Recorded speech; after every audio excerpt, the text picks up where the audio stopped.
کیا آپ جانتے ہیں کہ خانہ کعبہ دنیا کی سب سے پہلی عبادت گاہ ہے؟ کیا یہ واقعی حضرت آدم نے بنایا تھا؟ اور کیا آپ جانتے ہیں کہ کعبہ اب تک کتنی بار تعمیر ہو چکا ہے؟ آج کی اس ویڈیو میں ہم یہ سب کچھ جانیں گے، کعبہ کی مکمل تاریخ شروع سے لے کر آج تک مستند اسلامی حوالوں کے ساتھ۔ السلام علیکم دوستو، کعبے کی پہلی تعمیر کے بارے میں علماء کے درمیان اختلاف پایا جاتا ہے۔ کچھ روایات کے مطابق سب سے پہلے فرشتوں نے کعبہ تعمیر کیا، پھر حضرت آدم علیہ السلام نے زمین پر اسے دوبارہ تعمیر کیا۔ لیکن قرآن کریم کیا کہتا ہے؟ قرآن صرف اتنا بتاتا ہے کہ یہ زمین پر سب سے پہلی عبادت گاہ ہے۔ سورہ آل عمران آیت نمبر 96 میں اللہ فرماتا ہے، ان اول بیت وضع للناس للذی ببکۃ مبارکا وہدی للعالمین، بے شک سب سے پہلا گھر جو لوگوں کی عبادت کے لیے بنایا گیا وہ ہے جو مکہ میں ہے، برکت والا ہے اور سارے جہان والوں کے لیے ہدایت ہے۔ کچھ تاریخی روایات کے مطابق جب حضرت نوح علیہ السلام کے زمانے میں عظیم طوفان آیا تو کعبے کی عمارت ختم ہو گئی، لیکن اس کی بنیاد باقی رہی۔ یہ روایت اسلامی تاریخ کی کتابوں میں ملتی ہے، لیکن یہ بھی قطعی نہیں ہے۔ اب آتے ہیں کعبے کی سب سے اہم اور مستند تعمیر کی طرف۔ قرآن مجید واضح طور پر بیان کرتا ہے، سورہ بقرہ آیت نمبر 127، اللہ تعالیٰ ارشاد فرماتا ہے، وَإِذْ يَرْفَعُ إِبْرَاهِيمُ الْقَوَاعِدَ مِنَ الْبَيْتِ وَإِسْمَاعِيلُ رَبَّنَا تَقَبَّلْ مِنَّا إِنَّكَ أَنْتَ السَّمِيعُ الْعَلِيمُ، اور جب ابراہیم اور اسماعیل اس گھر کی بنیادیں بلند کر رہے تھے، یہ دعا کرتے ہوئے، اے ہمارے رب ہم سے قبول فرما، بے شک تو ہی سننے والا جاننے والا ہے۔ اور یہی وہ تعمیر ہے جس پر آج کعبہ قائم ہے۔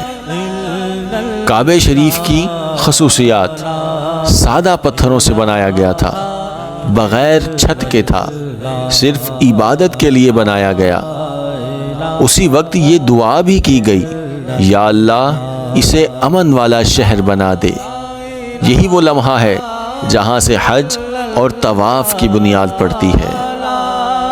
وقت گزرتا گیا اور کعبے کو کئی بار نقصان پہنچا۔ پھر ایک وقت آیا جب مکہ میں سیلاب اور آگ لگنے سے کعبہ متاثر ہوا۔ تب قریش نے فیصلہ کیا کہ اس کعبے کو دوبارہ تعمیر کیا جائے۔ یہ واقعہ نبی کریم صلی اللہ علیہ وآلہ وسلم کے اعلان نبوت سے تقریباً 5 سال پہلے کا ہے۔ اور سب سے مشہور واقعہ یہ ہے کہ حجر اسود رکھنے پر قبائل میں جھگڑا ہو گیا۔ تب نوجوان حضرت محمد صلی اللہ علیہ وآلہ وسلم نے ایک زبردست حل نکالا۔ چادر بچھائی گئی، حجر اسود اس میں رکھا گیا، سب قبائل نے مل کر اٹھایا اور آپ صلی اللہ علیہ وآلہ وسلم نے اپنے ہاتھ سے اسے کعبے میں نصب کیا۔ 683 عیسوی میں مکہ میں جنگ ہوئی جس سے کعبے کو نقصان پہنچا۔ تب حضرت عبداللہ بن زبیر رضی اللہ تعالی عنہ نے کعبے کو دوبارہ تعمیر کیا۔ انہوں نے کیا خاص کام کیا؟ کعبہ کو ابراہیمی بنیادوں پر بنایا، حتیم کو شامل کیا، 2 دروازے بنائے۔